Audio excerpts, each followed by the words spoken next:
Okay, so today we're going to be looking at factors that affect attraction.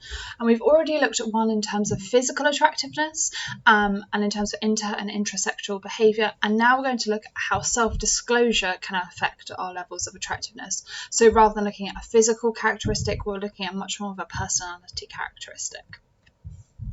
So I want you to have a think about, what do you think self-disclosure means? What impact is that going to have? Is it going to have a positive or a negative impact, and why? And what factors might be a barrier to self-disclosure? So hopefully you've got the idea that self-disclosure is the idea about giving information about yourself to another person and then them sharing something of a similar magnitude to you.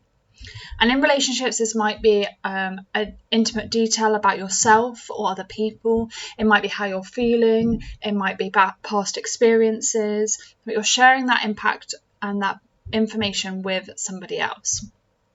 And the more that we self-disclose, the more positive we'll feel about that person if they also share that information, because we feel they're revealing information about themselves. And therefore, we have their trust in some way. Now, obviously, there's loads of barriers to self-disclosure.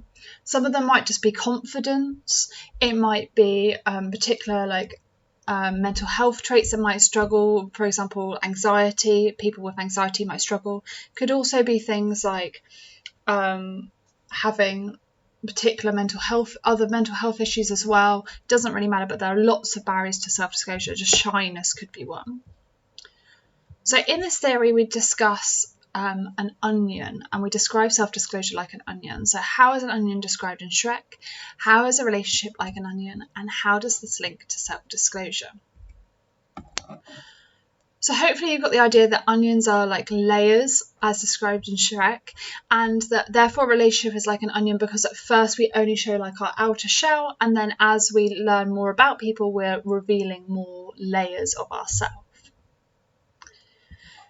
So Altman and Taylor came up with a social penetration theory, which is a theory on how self-disclosure occurs in romantic relationships. And they said that the theory argues that gradually revealing information about ourselves and emotions and past experiences, and that being reciprocal, i.e. I share something and then you share something back with me, leads to a greater understanding about that person and a greater sense of trust.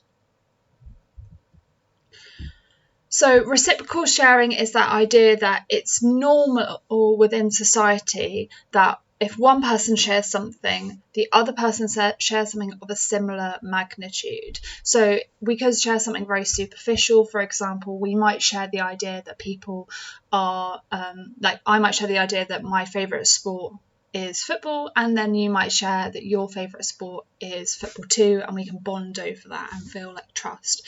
But equally, you could share something a lot more personal about maybe like a member of our family. So it might be, that your member of your family is unwell, or a member of your family is really a difficult person, and if they share something of a similar magnitude back, then that will lead to us feeling closer. So when we're looking at social penetration theory, we're also looking at the idea of breadth and depth.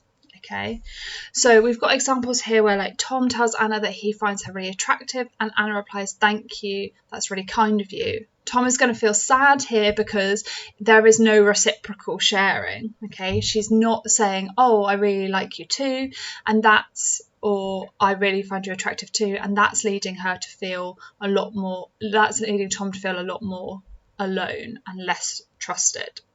In the second scenario, Tom asks Anna if she'd like to go to Nando's with him, as it's his favourite restaurant and he has wanted to go and try the one in Didcot, and Anna has admitted that it's her favourite restaurant too and would love to go. Tom's feeling happier here because there is reciprocal sharing going on, and the depth is the same for each person. So they're sharing that it's also their favourite restaurant, so they're sharing the same level of detail. In the final one, Tom and Anna are sitting together, still a couple a few months later, and they're talking about when they first met. And Tom says that he really likes Anna from the moment that they met, and Anna replies that she really fancied Tom too, but at first didn't want to let him know. This is breadth because we're sharing a range of topics. So breadth is the idea of how many different things that we share. Now, there's research to support this, and this is the idea that when we share information about each other, we feel more close, and we're more likely to say that we like the person. The study on this is by a guy called Sprecher, and they looked at university students, and they were asked to basically speak to another person, and they were in one of two conditions. The first condition took turns in sharing and asking questions about each other, so one asked a question then followed by the other. And in the non-reciprocal condition, the second condition, one person asked all the questions first and then they switched over.